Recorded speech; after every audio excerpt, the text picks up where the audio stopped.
আজকে একটা জায়গায় একটা ড্রয়ার অর্থাৎ কাপড় শুকানোর মেশিন ঠিক করতে এসেছি বড়।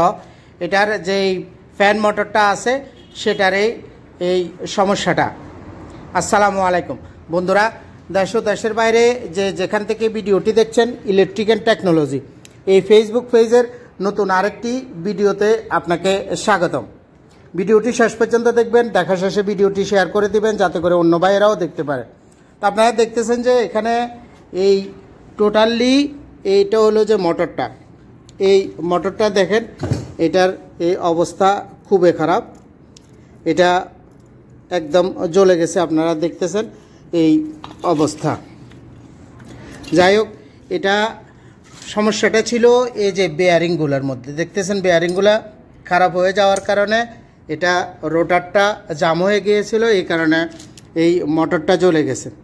এবং এই মোটরটা বাইন্ডিং করার জন্য কতগুলা জিনিস খুলতে হয়েছে আমাকে। এটা হলো যে ওটার যেই গায়দাটা যেটার মধ্যে মোটরটা বসে এবং ড্রায়ারের সাথে এটা ফিটিং হয়। এরপরে এটার যে ফ্যান, এই ফ্যানের পিছনে যেই কভারটা থাকে এটা হলো সেই কভারটা।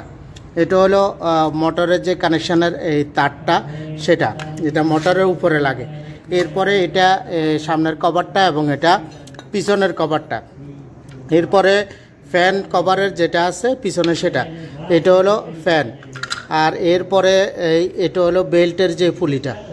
এরপরে আরও অনেক কিছু বাকি আছে এটার মধ্যে।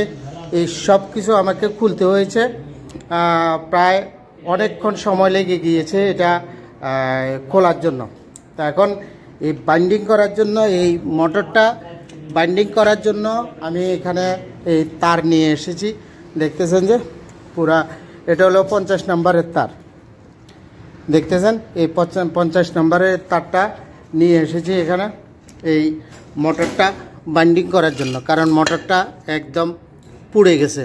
এই মোটরটা বাইন্ডিং করার পরে আমি আবার সবগুলো ফিটিং করব, চেক করব। এরপরে ড্রয়ারে এই মোটরটা সেটিং করব। আরও কিছু সমস্যা আছে ড্রয়ারের ভিতরে।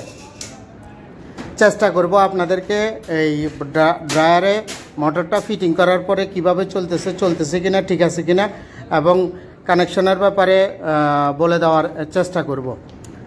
আর এই মোটরটা অ্যাকচুয়ালি মডিফাই করা, এটা অরিজিনাল মোটর না।